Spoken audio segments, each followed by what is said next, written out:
Peace, blessings, love, light. Welcome to episode 2 of the Cosmic Medicine Journey. Episode 1 was a brief introductory episode to the show, to myself, and what you can expect. This episode is the first full episode, which involves an interview with Aresh Javadi. Really needs no introduction, but I'll give you more of an introduction of him at the conclusion of my intro before we get started with that. I do want to thank you for joining me, and also just want to do a couple of house cleaning things before we talk about the vernal equinox. One is that I will be releasing a show at the beginning of the zodiac months every month. So for the 12th zodiac seasons. I'm referring to them as seasons because I identify these periods as seasons. So that would mean there's 12 seasons in the year. Ayurveda identifies 6 seasons in the year, but I do think that there are nuances between, for instance, December winter versus January winter, July summer versus August summer, etc. And so we get into the nuances. My original intention for this show was to actually not do a show. I wasn't really intending on doing a podcast, but a course. Wanted to put my background in education. I worked as a creative writing teacher for several years in Brooklyn, and also throughout the city, and also supported other teachers and schools in being more aligned with a creative process and engaging with curriculum and education. So I wanted to merge that with my path as a yogi medicine man, doing ancient treatments and balancing people by way of their unique elements. And so you can learn all about that more on my website once I get everything up and running. I'm kind of revamping a lot of the old stuff I've had. So the stuff I've used for the past 15 years in clinically supporting people by way of the use of Ayurveda and yoga therapy will now shift a little bit more into this kind of realm of ritual and spirituality, while I'm still kind of grounded and steeped in this ancient medicine system that I continue to practice. So just wanted to presence that.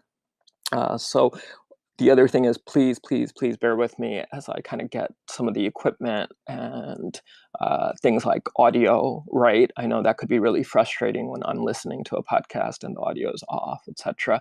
Originally, I was going to just put it off and wait till I got everything just right and perfect. And one of the things I would often find myself saying to my students was, beware of the 3 Ps, which are perfectionism, which leads to procrastination, which leads to paralysis.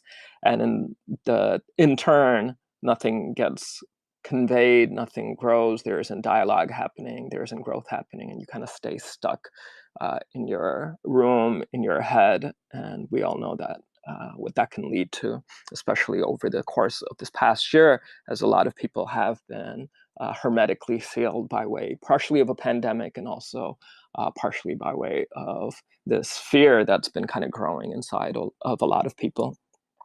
So with that said, I will also be setting up a Patreon. I haven't done that yet. Aresh does offer some Patreon offerings, and so I'll make an announcement in subsequent episodes when that becomes available. So again, bear with me. And if you're somebody who is tech savvy or social media savvy, and those are things that you're interested in and you'd love to collaborate, please feel free to reach out to me. I'm down for collaborations and being part of team, community. And that's really the mantra for this show, is community health. Our health is essential. Our self-love is essential.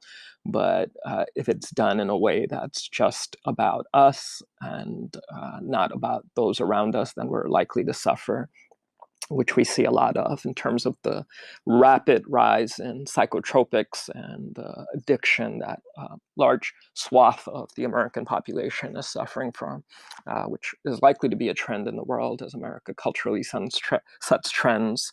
So something to consider. So welcome to the vernal equinox. We've made it spring 2021, the equinox representing the which is the equanimity, the equality of day and nox, night. And so this is a time to consider what would bring you greater equanimity, what things in your life are off balance and what seeds you need to plant now, so that, as the expression goes, you can reap what you sow. So what is it that you'll sow during this season, as there's more light, as we kind of come into what many ancient traditions have recognized as the resurrection, the death being the death of the sun during the winter solstice. And then 3 months later, we're kind of now coming into this period of growth, of coming out of our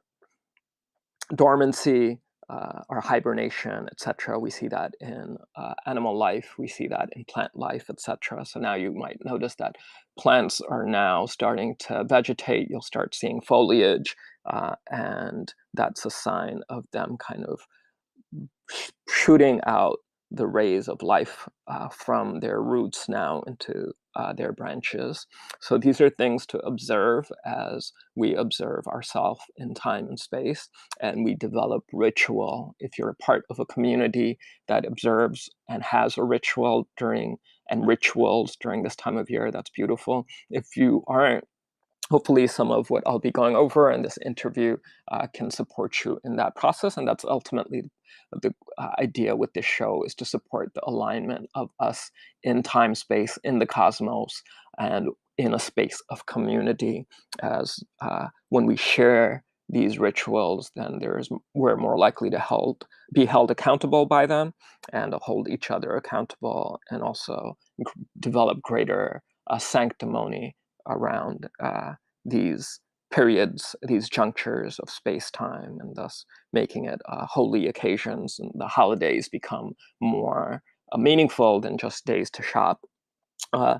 Ancient cultures have celebrated the vernal equinox as a period of fertility, as a period of deification. For instance, in the Anglo-Saxon tradition, the goddess Astara was celebrated. Astara was the goddess of fertility, and she was often depicted with a rabbit as well as eggs. So the eggs that we continue to practice, and that was adapted by way of the Anglo-Saxon adoption of Christianity, continued to exist. And so this has seen a resurgence, especially in the Wiccan community and some other pagan traditions and communities throughout the European diaspora. In Sumeria, there's the story of Tammuz and Ishtar, which represents the resurrection. Sumeria referring to what's currently the Iran kind of Fertile Crescent region.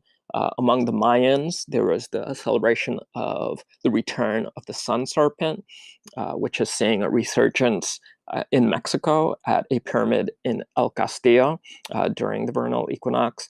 In Japan, a tradition that continues to be practiced for Shunbun no Hai, which is the vernal equinox, is a communing with the ancestors. So it's a day of connecting with those who have passed. And that often is practiced in graveyards. And of course, in the Indian subcontinent, we have the traditions of Holi and many regional traditions like Poila Bashik in Bengal, which includes Bangladesh and the Indian portion of Bengal, West Bengal, and among the Vedic traditions and people who identify with Hinduism. There's Holi. Holi is something that many people might be familiar with the festivity of colors, where people throw paint, powdered paint, etc.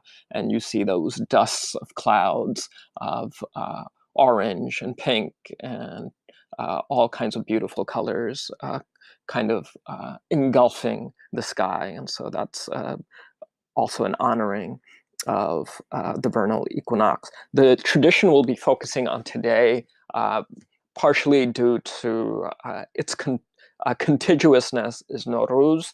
Nowruz, I just want to also just mention that I was pronouncing this word wrong pretty much throughout the whole interview.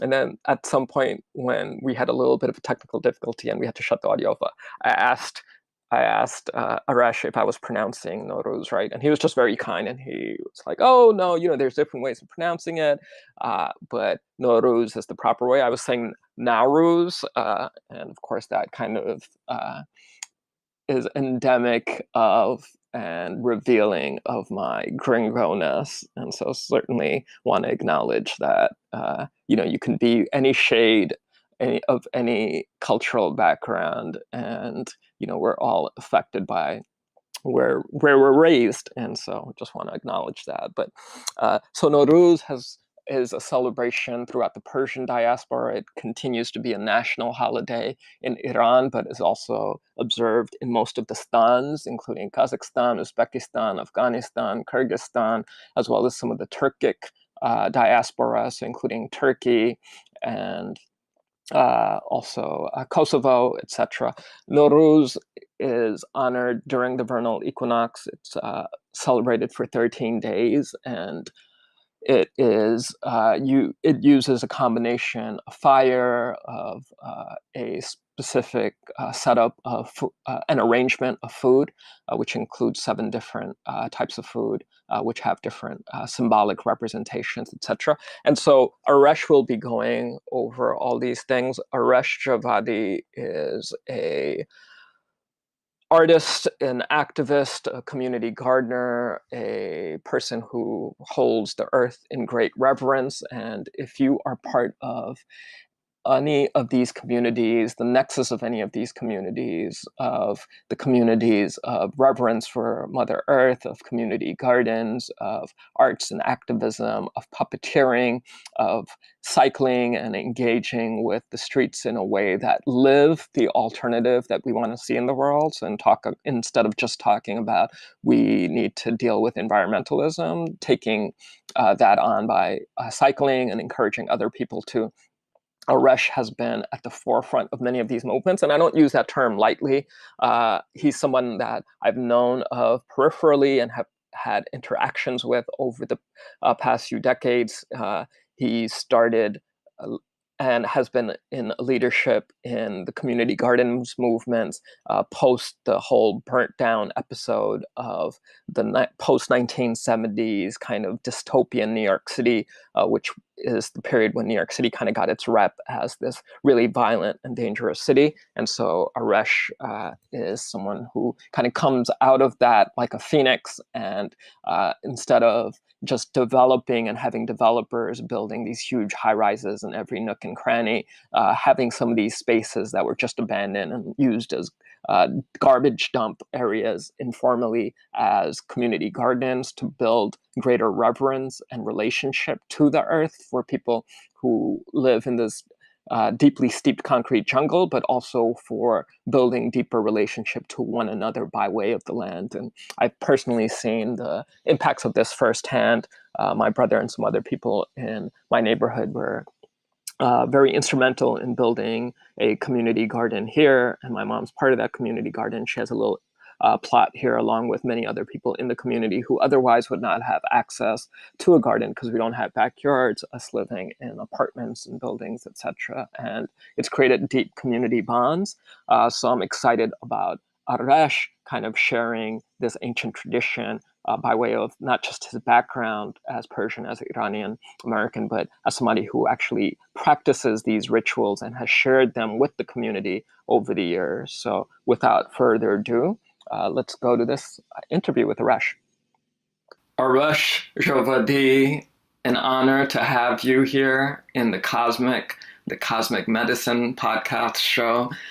You are an inspiration for the entire activist movement, but especially in regards to presencing Mother Earth in one of the densest concrete jungles in the world, New York City. And so I've been fortunate to be in your presence through most of my life, hearing about you, hearing about your work, and also experiencing the fruits of your work. So what I wanted to start with, Aresh, is there's so much to you. I mean, you're so complex, you're so layered.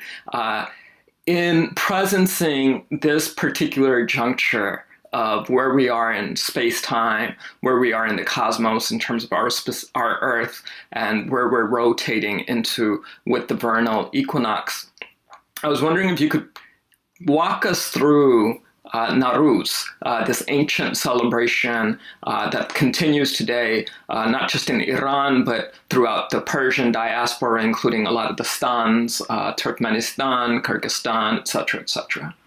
Yeah, no, thank you so much for kind of grounding that, and in the same time as kind of giving the perspective, the larger picture of, for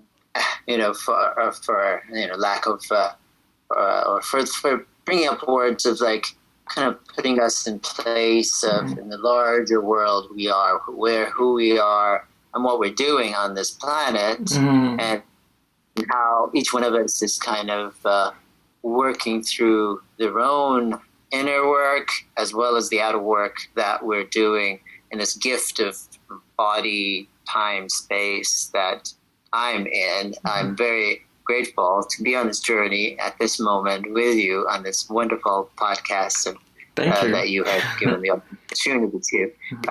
So thank you. And, I think just like spring and again, I was born in a very specific place, as you are calling that space, is like it's high altitude. So the plateau of like where Iran presently is, and it's had so many variation of borders and spaces, and I'm sure before the more patriarchal systems, there were matriarchal systems which were much less like border-like and warlike, or capitalistic, however you want to call it, materialistic, but more nurturing. And I get a lot of inspiration from that. I get a lot of inspiration from that aspect that was closest to what I could say a forest would be, where people are like, oh, a forest is so dangerous. There's animals eating each other and on. Everyone's like fighting for resources. And just in the recent time, when people have really deeply studied it, and I'm sure many people already know this, is that actually the forest itself, especially the woods and the trees and the plants, work so symbiotically and in hand, and the mother tree, like the biggest tree, actually finds out where the other trees need, and through the rhizome fungus system, they tell each other and send the potassium that the fungal creatures can actually pull out of stone, and then send to the tree that needs the potassium and gives it that nurturing thing. So they're all talking together. They're actually very supportive,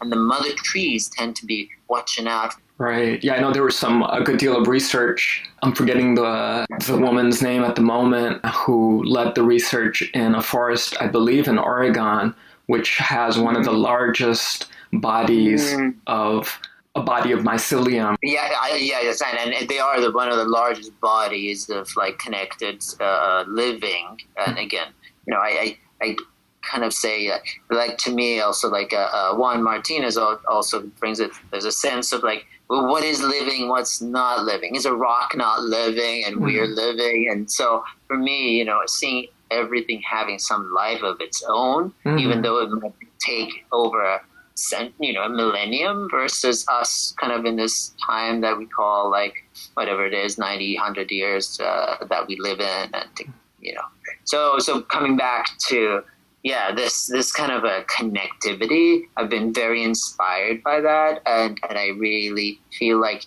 human culture can learn a lot from that particular way of health. So let's say I have resources, or I know of somebody who has the resources, and then somebody needs it, and we, by whatever systems we have, bring that system to those who need it and share it. And so that's a lot of supporting, and like who gets the most, and that system, which is kind of driven our planet to kind of almost rejecting our life system, because the life itself will continue going on, and without us, with or without us. But it's our spirit figuring out if we're willing to be in a place to kind of connect to the bigger picture and support each other in continuing our existence on this planet. So I think that's the more of a searching side of each one of us, how we can do that for ourselves. And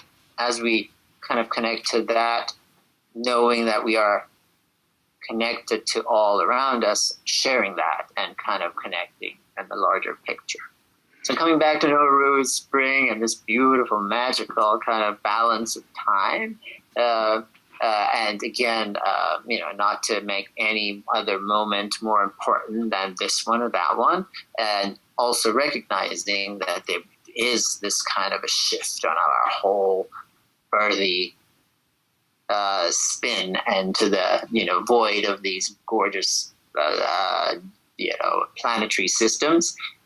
We do have that when the sleep time of the trees and the nature and the animals and start shifting into more of a growing kind of a speeding up, and us as humans and hormones and all sorts of things coming to life in a different or shifting the life energy in a much I would say regenerative way at the time of spring. Now, going back to Iran and that particular landscape where Iran, the country, exists now, and all the beauty around it, it's a kind of a very kind of each one of the seasons that really pops up. Again, depending on where in Iran you are. So if you're in the Gulf, it tends to be hotter and humid and more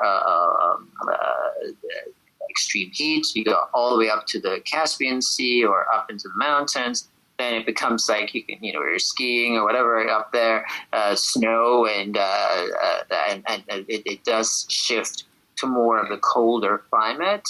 At the same time, it has, because of the way, I guess, the Indian subcontinent that used to be an island crashed into the continent of Asia, pushed up and created these enormous mountains, the Everest, the Himalayas, and then going all the way through Iran. There is an uplifting space in Iran, which is like quite considerably up into the central area. So I was born in Abadan, which is down by the Gulf, and then eventually went to Shiraz, a little bit northwest of Abadan, at higher altitude, much more distinct seasons, and the town and the city where a lot of poets, a lot of amazing gardens grow.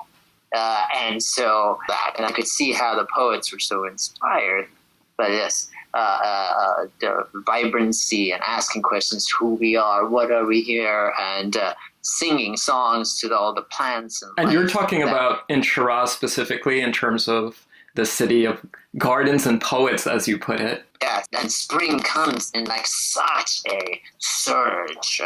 So you have and again, it's not as super cold as it is up where we are in New York City, because it's a little bit lower, and like you get like the outer periphery of the cities covered in poppies, and it looks like turns red, magic, and then the orange blossoms start coming out, and for whatever reason in that part of the world, the taste and smells of foods are so like in your like body and senses. It's very intoxicating. You don't really need any other. You smell and you just kind of like elevated like 2 or 3 levels. And so spring in particular is very energizing and very like life affirming for our senses or human senses. And of course you can see all the other creatures and things coming out and starting to smell and buzz and experience that. So the peoples that way back when, and when the first, I would say the one god-ish kind of religion, Zoroastrian, was kind of coming together, even though they were still borrowing a lot of the more pagan. It's kind of one of these kind of things where it's like, you do not know, you cannot put words to it because it doesn't have a face or even though the kings would like to say, well, we're the connection to that. It always like good religions kind of say, well, this no matter what, there's no way for our perception to understand it in words. And that kind of frees you and allows nobody. I mean, people want to be, I can interpret it, and I'm close to God, give me power. It's really not about that for me. It's about knowing that unknown is shared for everybody equally. Mm-hmm. And we need to go inwards to figure out that unknown for ourselves and be in that moment of not knowing, which is magic.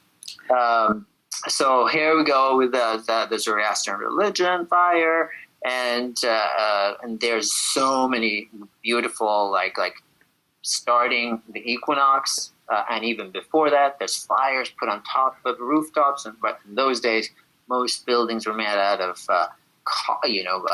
mud, sand, and straw, sort of a cob or adobes, and so you could easily put a fire on top. They were like fireproof, and actually quite good with earthquakes too. And so they would put these fires on top of the things to kind of welcome the old spirits that now are coming to generations past spirits to come and connect to the people who are now experiencing the change of the seasons, etc. So there was this beautiful, you could imagine, like, instead of all these lights and TVs kind of blurbing out of the window tops, you have this gorgeous lights and fire on top of the roofs, kind of asking for the spirits of generations past to come and share their wisdom, their beauty with the community, and the community kind of sharing that together. So, you had your own, reality life versus show. So that fire, and because it was so like the key part of keeping people warm through these cold winters, food, even like creating different materials out of metals and things, was put into like a very high a temple of fire, which was created so people could go if their fire ever ran out, etc. It's kind of like your electric grid. You would go there and get fire from the temple and make sure that you had heat and warmth and all of those things. And they were just beautiful. So people would literally go there if they ran out of fire in their own abodes, and they would bring like a log or something and put it on fire and bring it back home? Yeah, or they could even like get charcoals. I'm just making this up now, but you could get charcoals that you would put and then throw some, a little bit of straw in there when it would come up. And there's a beautiful ritual that still exists where young people would go out for the first time, like the teenagers, etc., on their own into the woods or the desert or wherever it is, to gather the wood or the thorns or whatever is there, to bring back to the center of town, where again there's a communal fire that is placed. And this is not to jump over. This is to really like show what the community's young people's like first act of like heart fire that they're putting into the center of town. And there's a big giant bonfire that at the end of that fire, the fire is taken and put into the temple also, so that it would continue that the power that brings. I wonder if that's where we get the term a flame. You know how there's that expression that when you're in love with someone or you're romantically involved with someone, that you have a flame with them? That makes sense. That makes sense. That's beautiful. I love that story, Aresh. Yes. I I've always like being in Iran, and again, I just was drawn to fire. I just sat in front, even though there's like, I would just sit in front of it and just stare. And for like, I could go just not even eat for a week if I just had that fire would keep going. So we were not talking from 2,500 years ago to now, where as a little boy, and my father worked for the oil company, and there was a club that those people who worked there, or my dad who worked there, and everybody else would come to this big, giant courtyard where they'd been gathering, not the young people, but whoever went and got thorn bushes and dried woods and things, and they would make 1, 2, 3, 4, 5, 6, 7, 8, however many. It's just like a giant courtyard, 8 bonfires, or 8 bundles of wood. Then they would set them on fire, and it would literally be like 3 people high at the top of the flame, 3, 4 people high, and you know. And there's like 9 of them, right? So in a big giant circle, and of course you can wait to whenever level the fire is, but people who really like, and myself, and I was like, I don't know, not great, but I would just like run, and if you go fast enough through these fires, you basically can, like, the fire opens up and it lets you through. Now, given a few eyelashes and things are going to go off and singe, etc., but I would just spend like a good 2 or 3 hours just going through these flames, like hopping, dancing, there's music and people are just like fireworks and everything. But the fires, I would just like travel through these beautiful, and it's just like, it's almost like an embrace and a let go, and you go. And when would these fires start, date-wise? Yes, it is usually, and still is to this time, and I'll give you the story of why people did that. Zoroastrians don't jump through the fire. Like, for them, it's the fire, that central fire is sacred. You don't like want to step in it or run through it, etc. But there was a story that kind of seemed pretty valid, that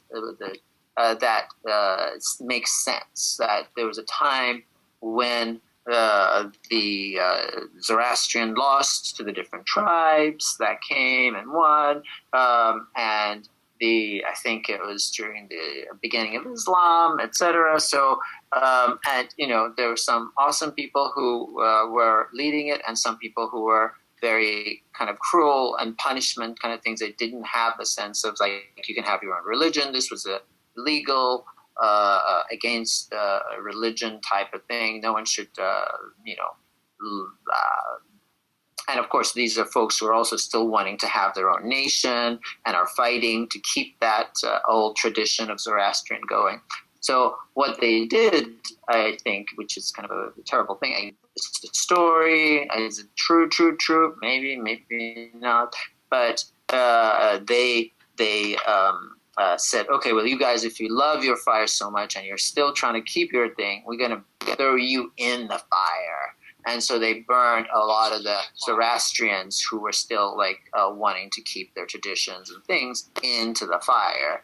That's so sad. That's so hurtful to hear that happened, and that these kind of things still happen when so much of religion and spirituality is about the heart and compassion, and really being able to be empathetic in understanding oneness. I'm sad to hear that, but I think what you're getting at is there's some kind of beauty that came out of that.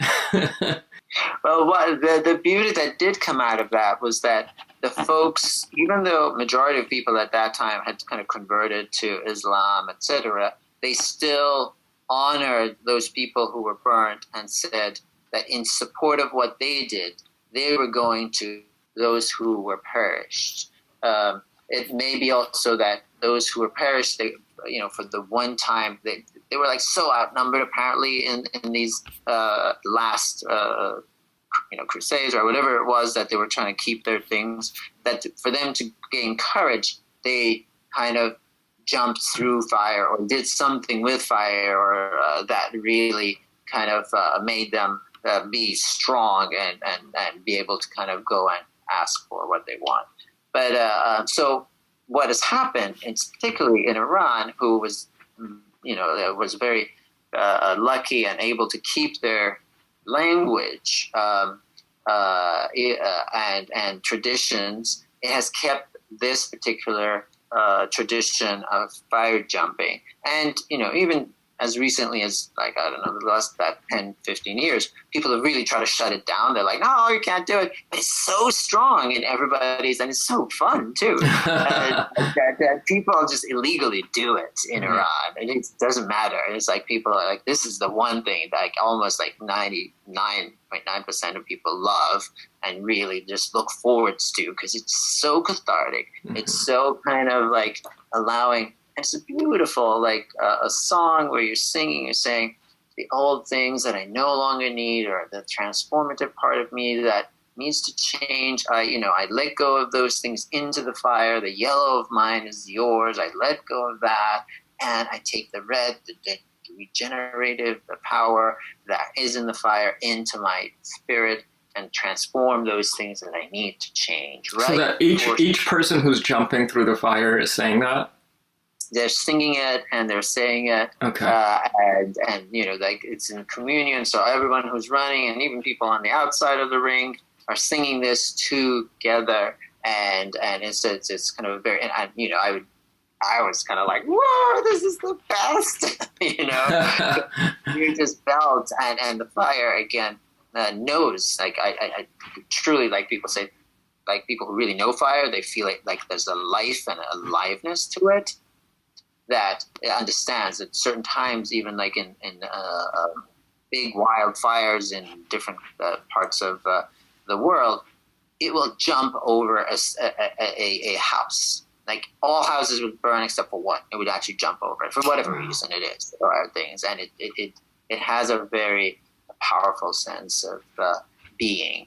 I love how you're presencing fire as a life form that has its own ways of engaging with the world, with other elements, and has its own character and characteristics. And that's something that might not be obvious to us, but I love that. I know there is that concept also in terms of the idea of jinn, which comes out of a lot of different Middle Eastern traditions of just understanding that just like there's life that's based on Earth, which would be human and mammalian life, there's also life that's created from fire. Yes, and if you think about it, fire needs food, so it needs the fuel, and it takes that. It needs to breathe. It needs oxygen. It needs air. So it takes air and the fuel, and it becomes alive, and it needs a kind of a spark, or this kind of an energy that brings it. It could be a lightning, or it could be just so much hot and friction, and then it becomes to life, and it becomes its entity. And as long as there's food and there's air, it keeps on life. And then as those go away, it comes back to it goes down again and becomes ash and moves on. And again, it leaves this precious ash that can be compost to so many plants and good things. In some places in the world, without that fire, you will not have a new set of trees growing. Like seeds grow specifically for the fire. Right. What's fascinating about this jumping through the fire is your phone going on fire. I see that the viewers or the audience can't see us, but, I know that your hands are hot. You have to put the so it seems like you're definitely presencing fire. And I'm wondering, just in light of invocation, what is it that that we are invoking in Nowruz? What are these rituals invoking during this time of year? Well, one of the things, obviously, with the Chasham Basuri part of the Nowruz is that you're connecting in a different way than when we're in, apartments and, separate spaces. I call them apartments, so they're like people are apart. But you're kind of going out together, finding the sticks, the woods, the things that you need for the fire to work. You're finding a community space where people could come and put things together. And this is kind of, rare in New York City, of all places, to be able to do that. Now, in many places like Iran and that people have access. Again, like different in Tehran than it would be somewhere where it's a village where things are more based in nature.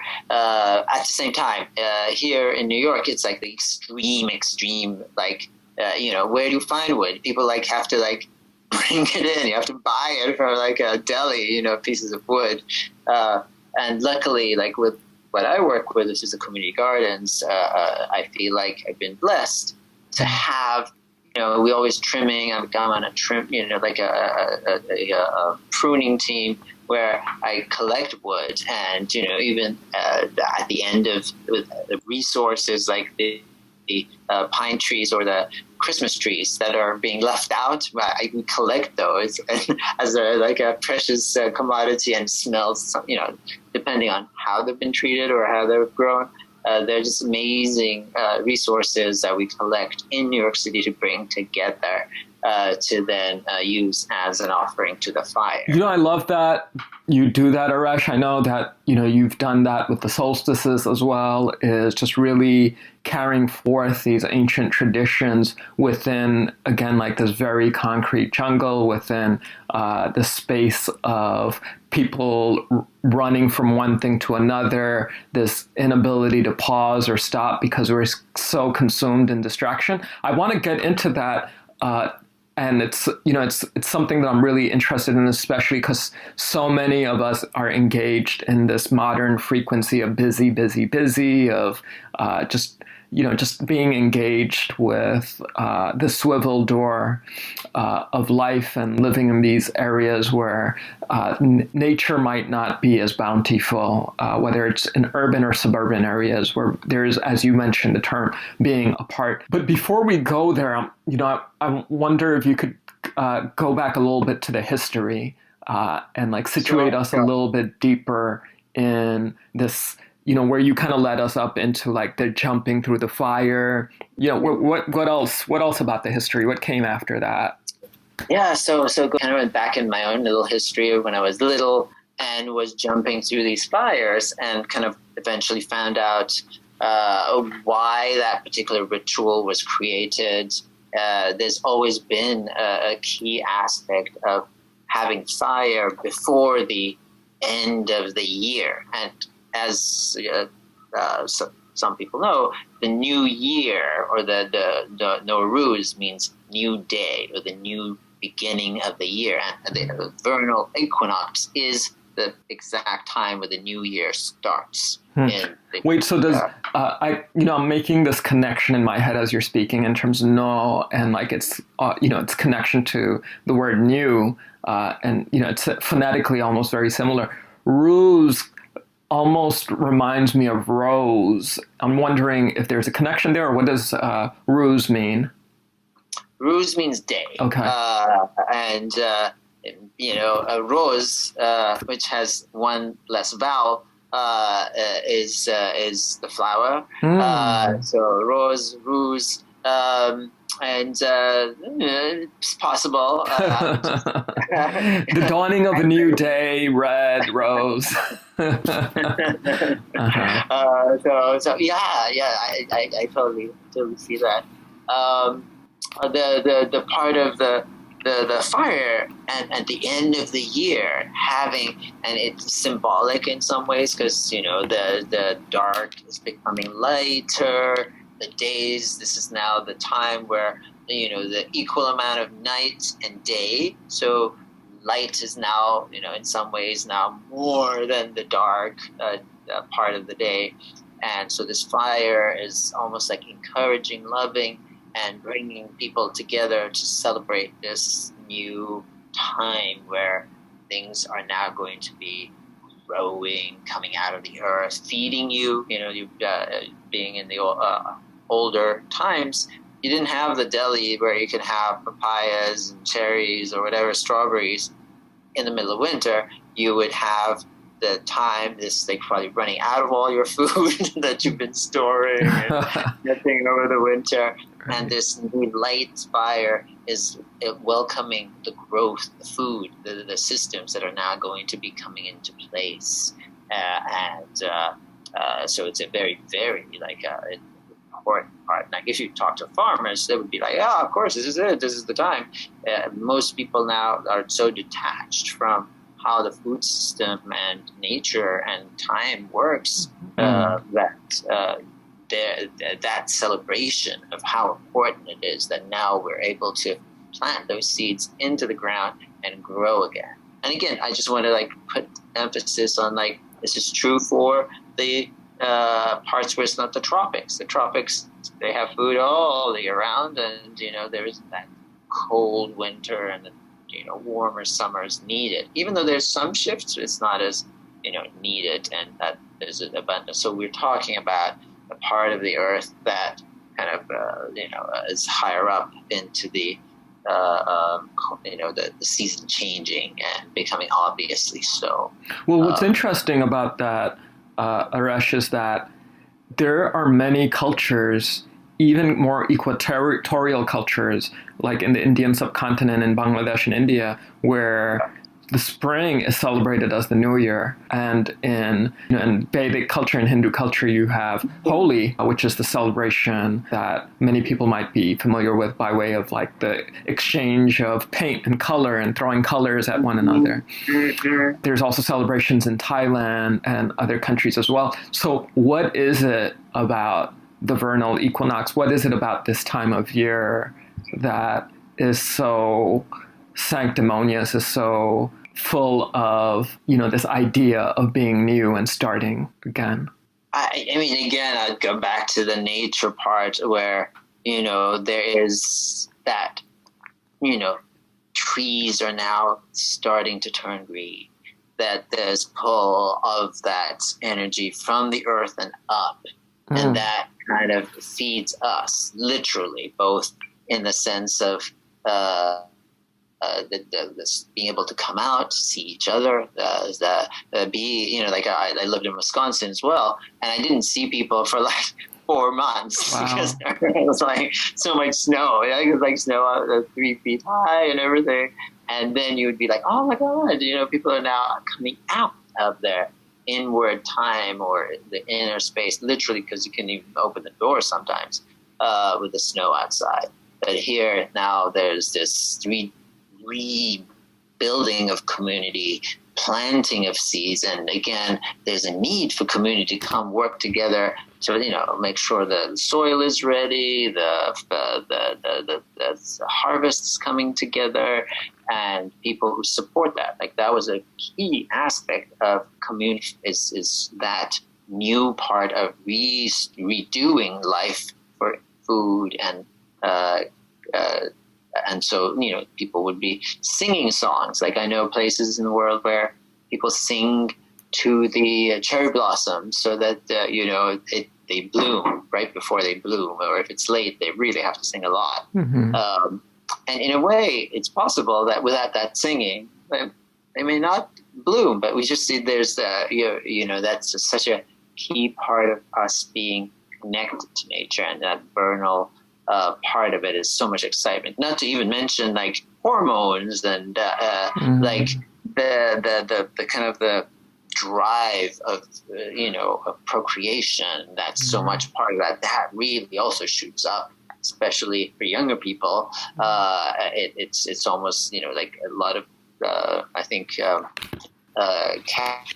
characters in comic books. It's almost like that you turn into the Hulk because there's so much energy in your body that's you're transformed into something else that is running through your body. And so spring in particular brings a lot of that out in the fore. And I felt really actually quite intensely, I felt how hard it might be for last year when at springtime everyone's you got to stay in. All the young people had to stay in, and they couldn't have that.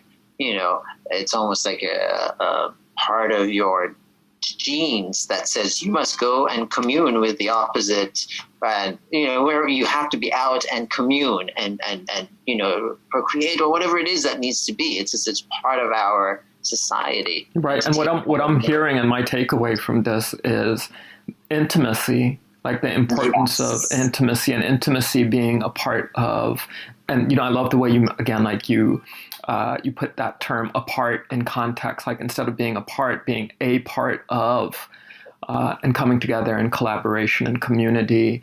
And there's a certain level of intimacy that is irresistible during this time of year. And it's irrepressible as well. Like from what I'm hearing, and what you've said, just similar to this antsiness that a lot of people are feeling now with COVID, especially as the weather gets nicer. It's unnatural for us not to be in congregation, in gregarious.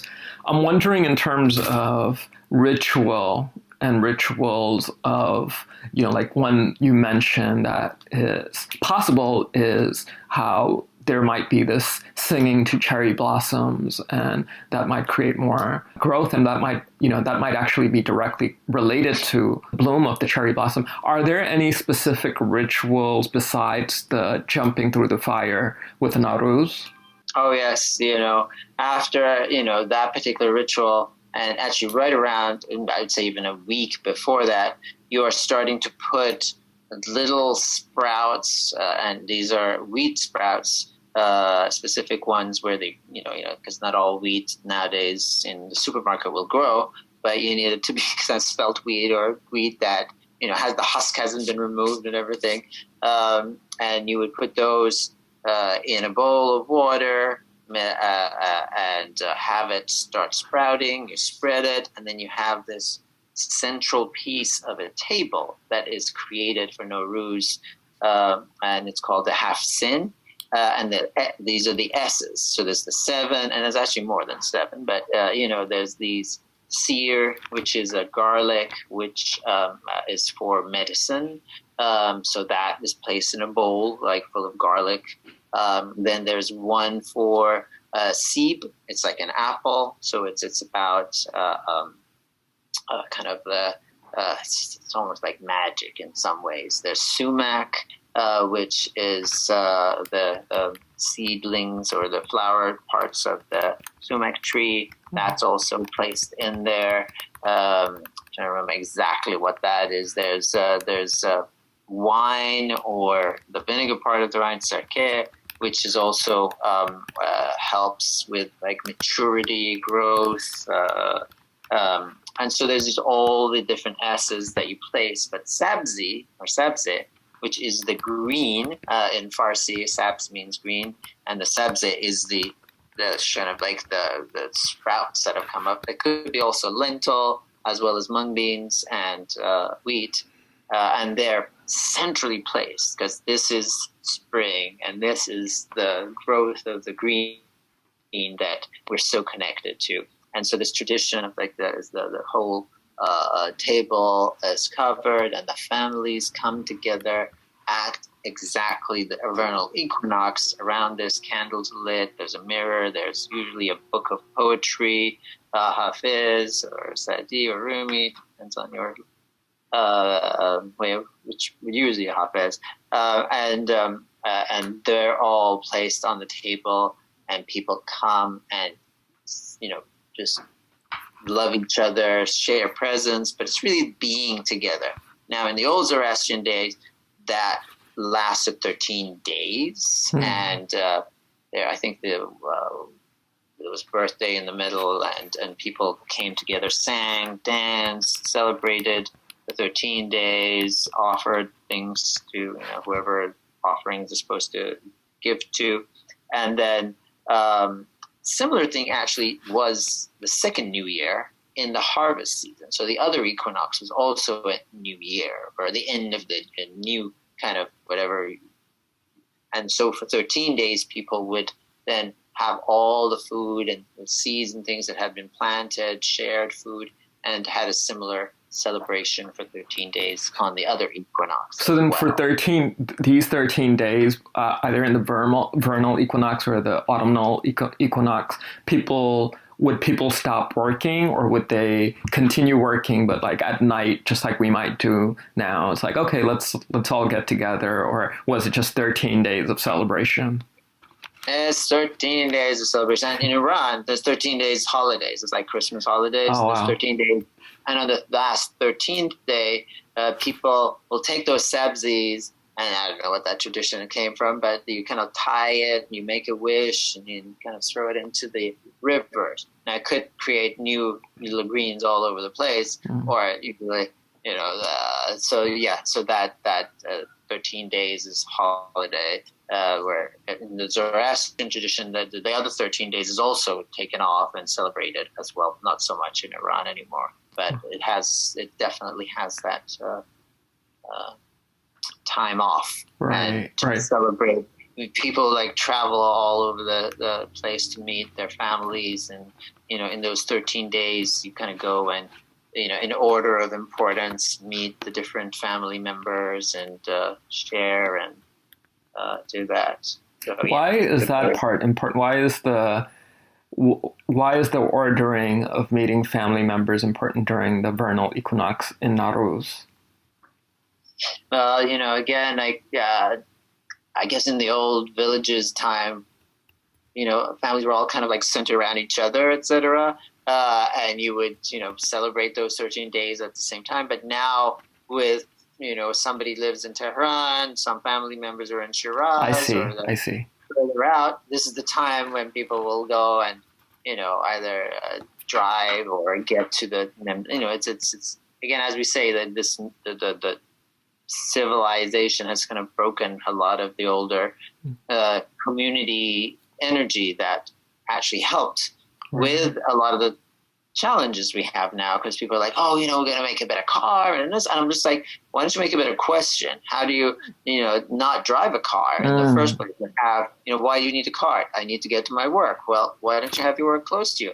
Okay, well, why do you need a car to then visit family? Why don't you have your family here instead of Florida? Et cetera, et cetera. So just asking a question on how best to, not make the car better, but actually not need to travel in the first place to have, I definitely make a good car that, is energy efficient, but don't travel so much in the first place. Like, make a community place for your own, Aresh, you're speaking to the heart of the concept of that gave rise to the Cosmic Medicine Show, which is essentially considering this concept in Ayurveda, the ancient medical system of the Indian subcontinent, which is as without, so within.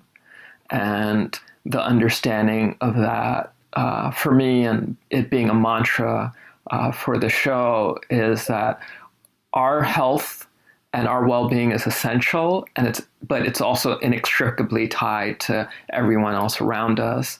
So if you're hurt, I'm hurt. If I'm hurt, you're hurt. And so how do we translate something like Nowruz, which is so grounded in community, so rooted in this village culture of celebration, of coming together, of having a fire? How do we translate that in such a fragmented, in a culture that's so steeped in individualism? And when I say a culture, I do mean the modern world. I don't necessarily mean any one specific country at this point, but pretty much in most parts of the world, unless you're in a remote village, there's this uber urbanization that's taken place in the past 40, 50 years that's led to a deep level of fragmentation of families and a deep level of individualism. So how do we translate something like Nowruz in a way that can still be meaningful and still at its essence embody this community component to it?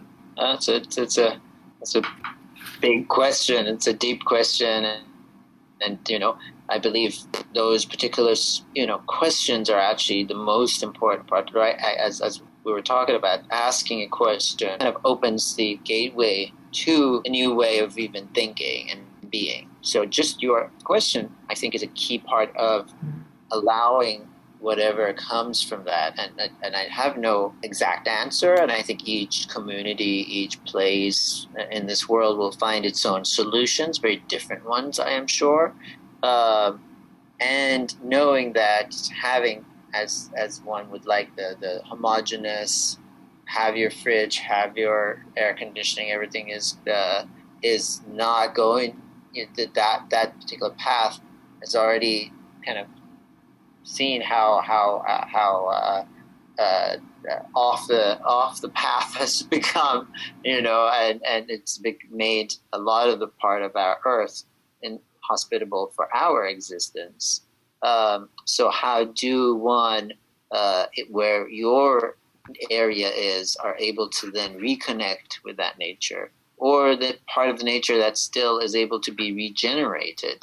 A lot of it is turned into grass or desert or who knows what, or cement even, as we talk to New York City here.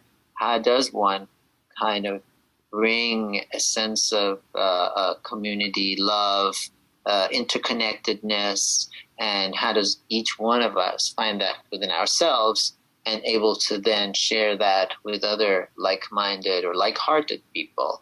I think that will be very exciting to see how it comes about. Now, Nowruz is a time of balance, right? There's a shift where the light, the dark, are coming together. How does one find a balance within ourselves at this time that allows for the changing? And I think there is going to be a huge amount of changes. I think the COVID is only just a kind of a test, and much bigger tests are coming. For that kind of balance to be in a place where we can align ourselves with our hearts, our spirits, and share that with other people. So I think that example of the balance in Nowruz, being in our heart fire. So yes, we can have the outside fire, but how does one connect to your own heart fire and then are able to share that in a way which doesn't burn other people, but also it gives warmth and love to others around us? What a great question in terms of balance and finding that fire within the heart fire.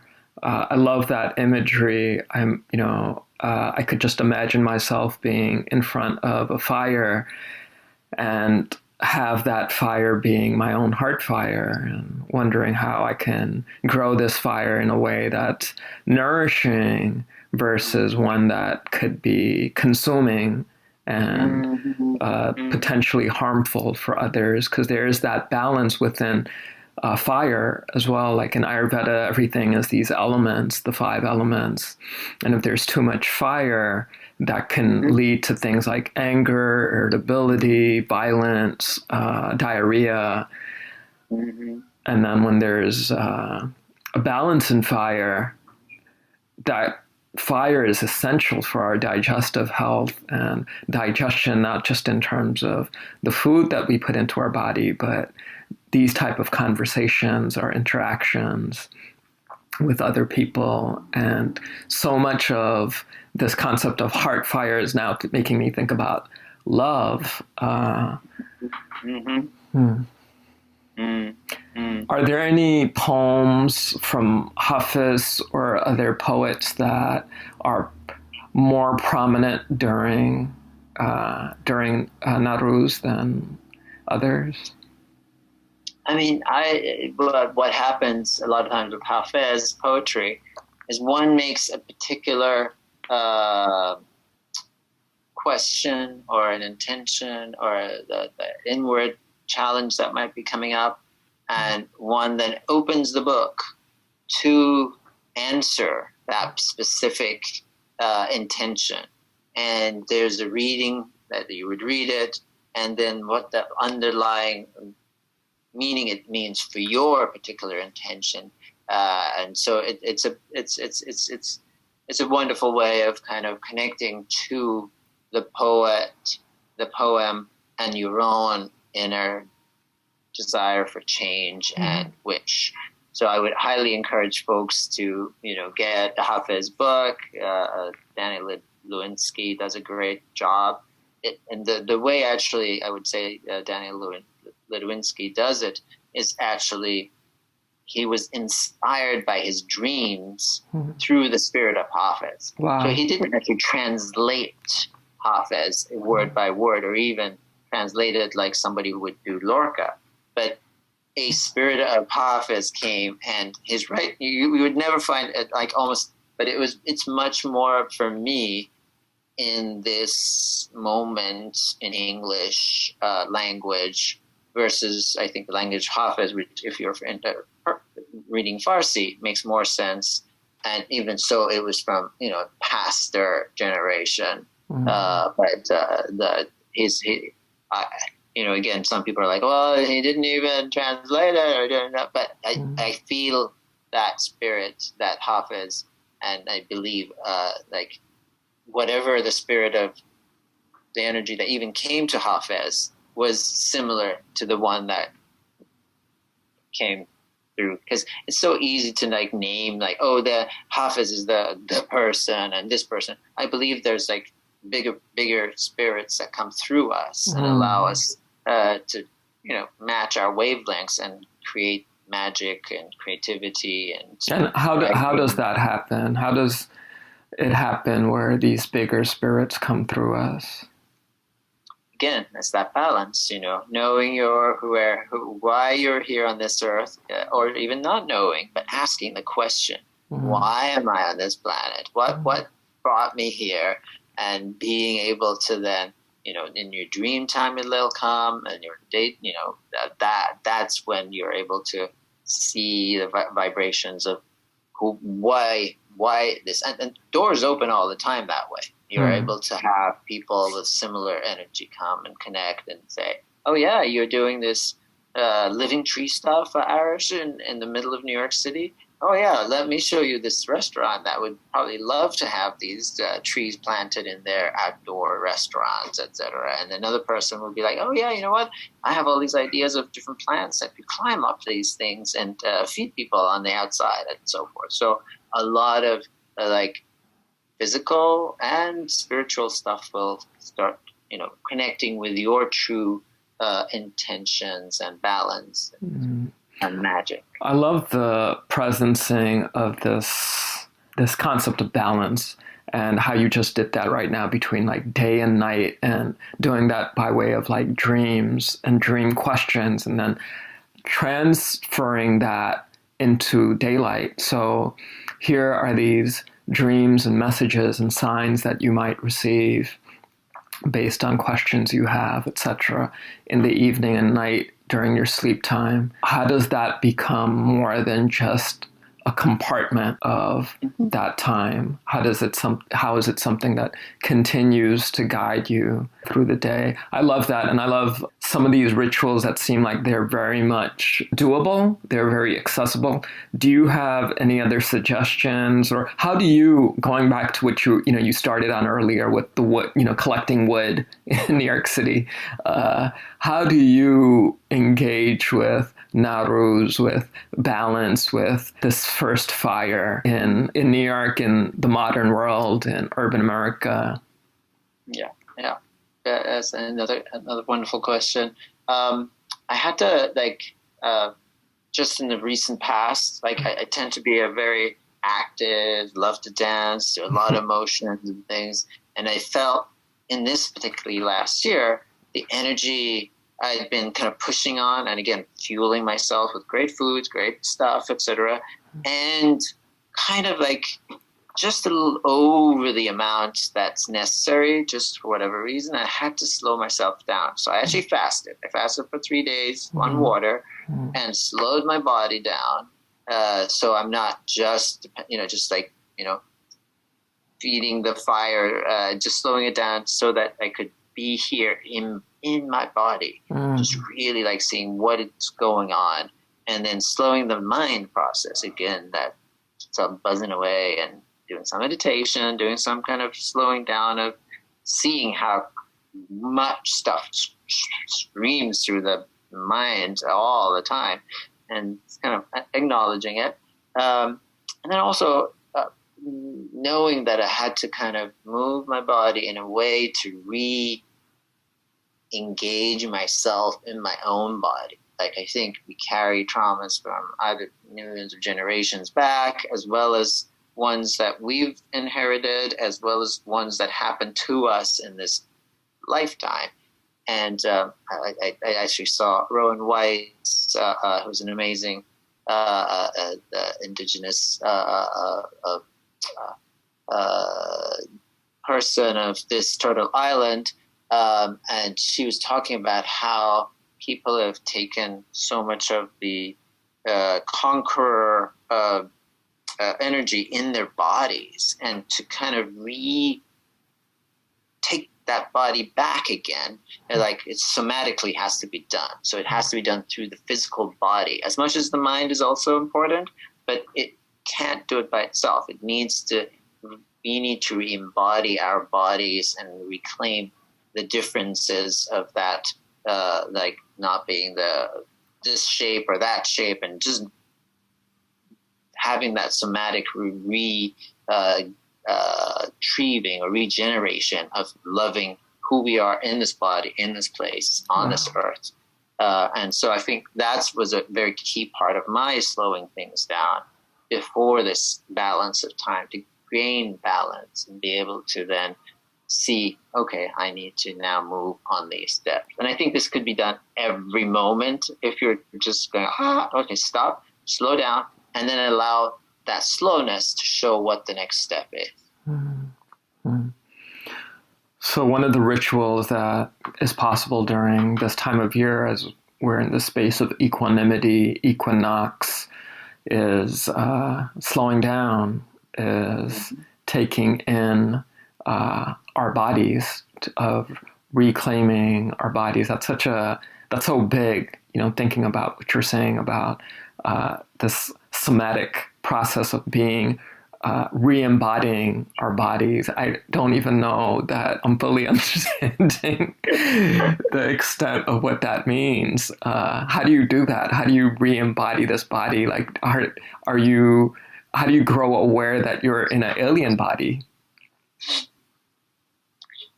Yeah, there are actually beautiful somatic workers out there that support this. And I don't exactly remember the name of the persons. There are actually somatic activist movements that are led by very, very powerful, beautiful people that take you out and kind of like really engage that. I can send you the links to those. It's not on top of my... that would be awesome. I think that would be really useful, and I'll put it in the liner notes. Cool. One of the rituals that sticks out for me, that seems the most accessible, is the 7 dishes that, I love the idea of like each of these having an S to them. And of course, from the way you described it, each of them also having a specific symbolism to them, like, for instance, garlic being one of the 7 and representing medicine. So is that something that people can engage in as well, or does it have to look the way that it's done traditionally? Can it look different? How would you recommend engaging in something like that? I can totally, it's a very fun process. And, again, it's almost like creating a ritual table for spring, and that ritual space of powering your, medicines, magic. Like an altar? It is like an altar. It's a big spring. And it has a mirror so you can look back on yourself and what you've done through the last year. There's the eggs that has that circularity. There's just on and on and on. There's all symbols of like how to gain power and look forward to this new year. And I'll send another link of, the detailed of each one of those S's and what it means specifically. So if people really wanted to create their own version. And again, I would just encourage people to just have fun, and not necessarily if you feel like, instead of an egg, you need to have, I'm just going to see something cyclical, a stone or something, or whatever it is that gives you that turning of it could be sand. The ocean is always turning the seashells. So by turning the seashells into little pieces of sand, it could be anything. That could be your spring offer and spring power. Wait, was the egg a part of the 7?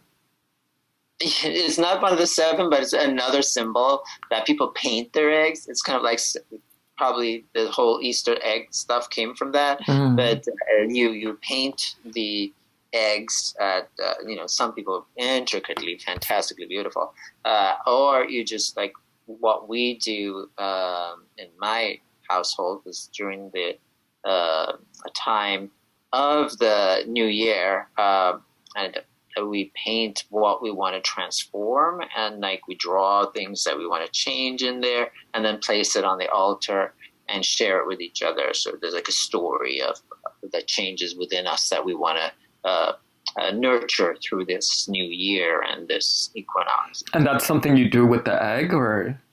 The egg, and you boil it, you make sure it's like and then you paint on it the story. Now this is more of a like my own family personally, right, so it's right.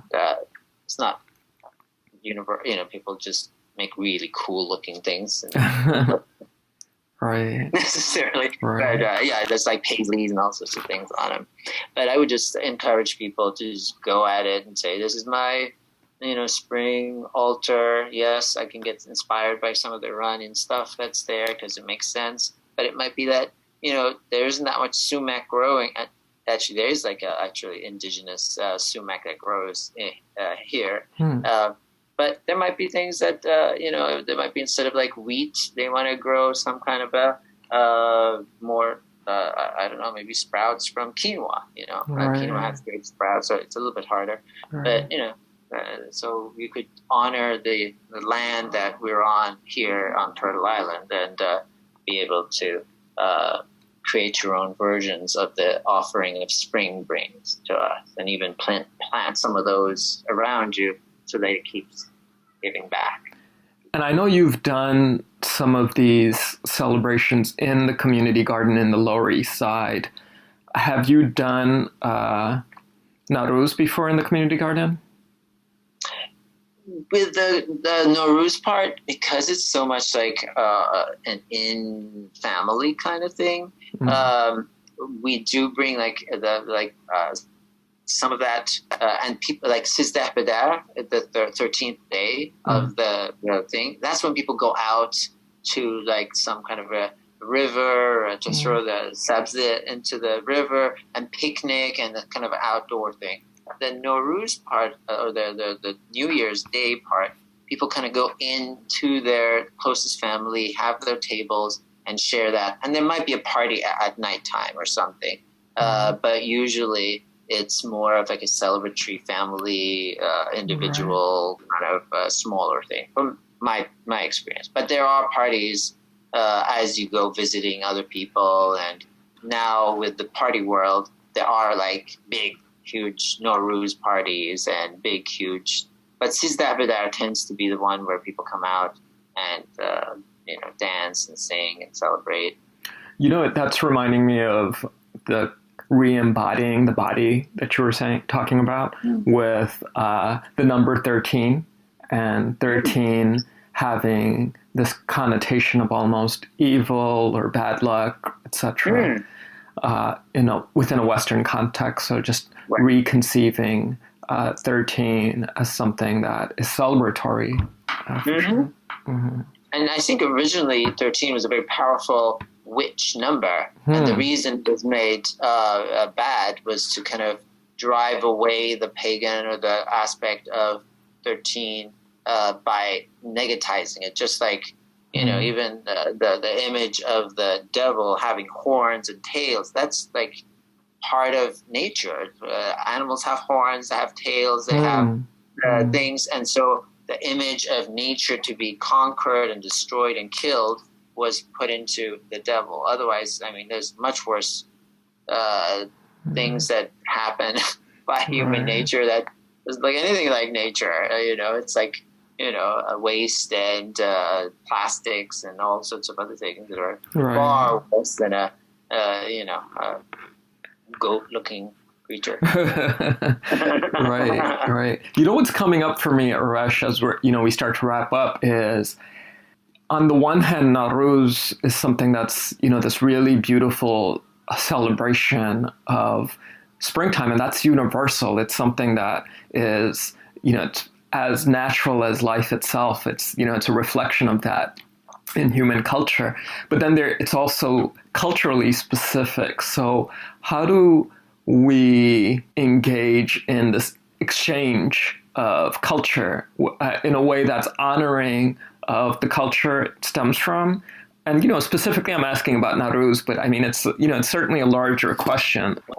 Again, I think it's a very sensitive and well, from the heart question that you're asking, because I think there is so much of borrowing and not really giving credit to a lot of cultures and elders and indigenous populations that happens so quickly and so fluidly across the internet or the travels and things, that is very wonderful to know, first of all, where your origins are from or not from, or questions about that. So you can ground yourself, firstly, in your own being. And having that sort of rooted, so that part of like being rooted in your heritage, in your own thoughts about it and questions about it. And from that, then as you honor spring, and again, kind of seeing what has spring meant for you, how truly, like, what shifts within you and how that works. And then seeing other cultures that specifically, I would say, even around where you are, finding who are the people who lived where you now live and how they honored this moment in time as it shifted. And I promise you that there were some very significant rituals and honoring of the earth. And if those folks are still around and they're still doing it, it's great to ask for their wisdom and how best to give back to the land that's here with us.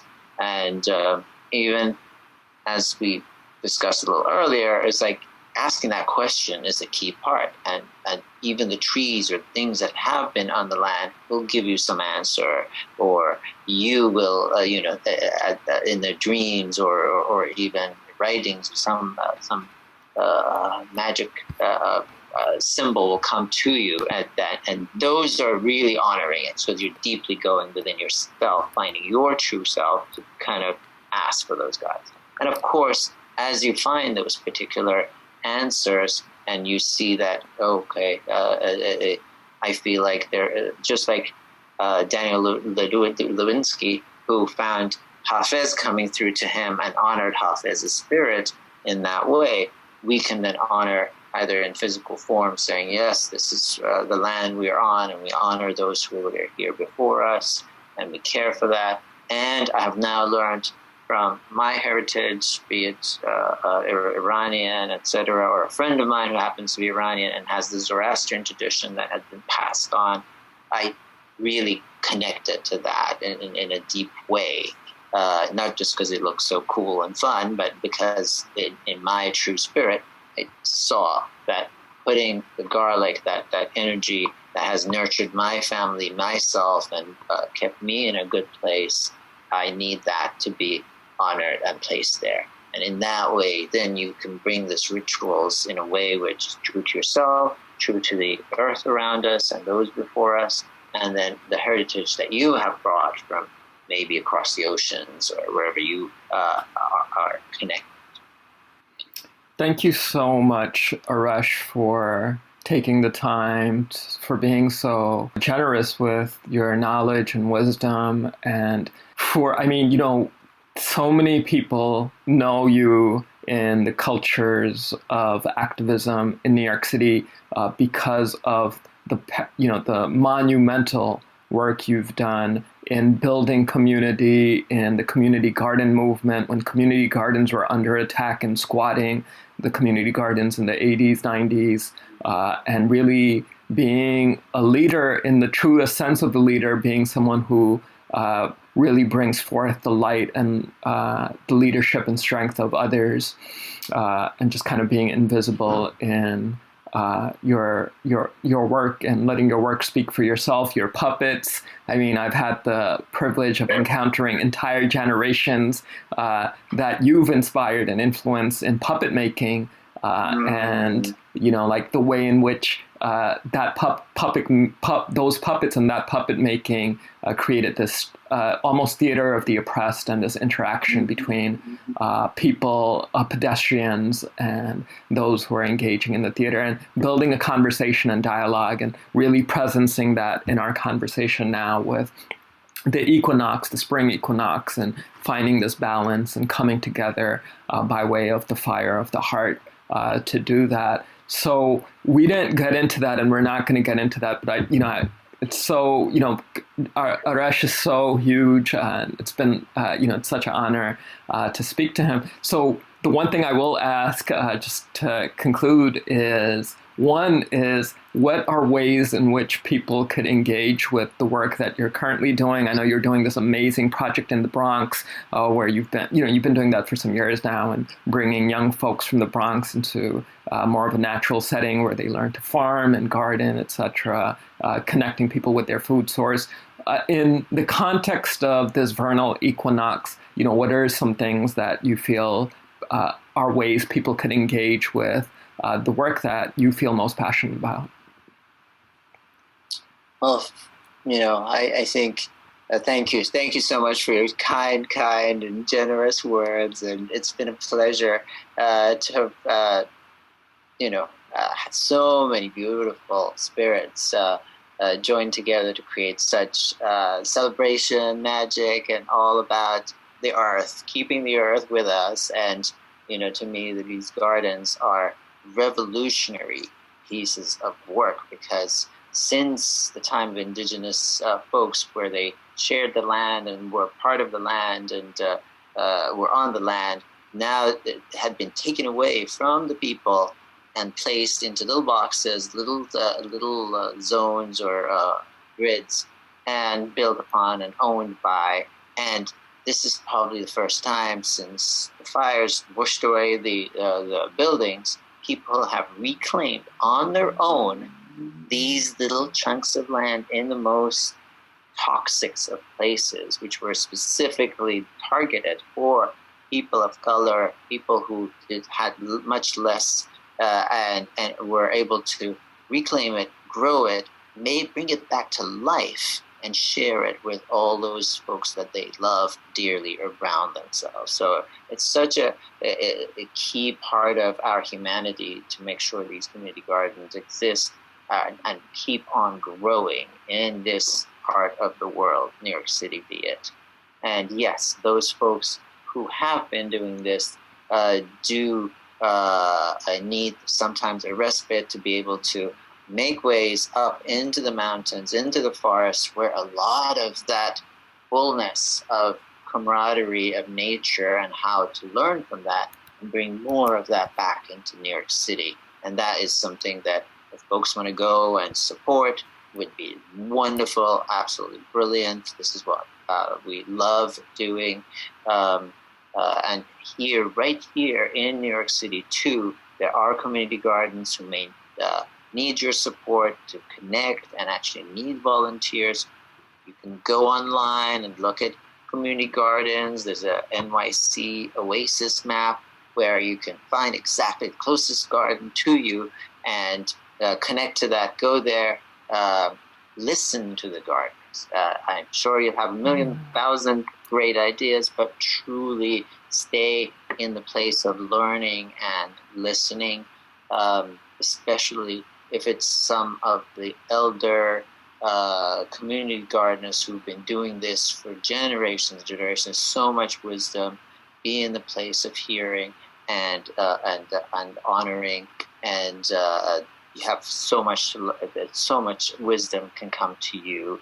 And just sitting under a tree, and you will get wisdom right there from that tree, especially if it's the older mother tree that is nurturing and connecting to all the other beings around it, including the humans. So best of luck with all of those things. We have started a gorgeous farm upstate as well. So if people as COVID shifts and goes, we are welcoming people to create magical spaces up there too, and that's where a lot of those beautiful community gardeners are coming to share and learn on a larger scale. Great. Yeah, and I might be one of them. I might be joining you soon. And yeah, that would be awesome. And I do want to presence the importance of community gardens. I've seen what a major impact it had in the community I grew up in, and what a major impact it had on my mom, who has always wanted a backyard or a garden. We grew up in an apartment in Astoria, Queens, and the community garden allowed her to have access to land and also engage with community in a way that wasn't possible before. So yeah, thank you for all that work. If people want to get in touch with you and any of the efforts that you're involved in, what would be the best way to do that? Moregardens.org will have a link, phone number, all of those things to get in touch with me specifically. If you want to see my work as an artist separate from More Gardens, Aresh, ARESH .info, INFO. You get to see some of the specific things that I do as an artist. So that's also has all the contact numbers to connect with me as well. You just put Aresh Javadi contact, you'll find me. Thank you so much, Aresh. Aresh Javadi, peace and blessings. Thank you so much, Asif John.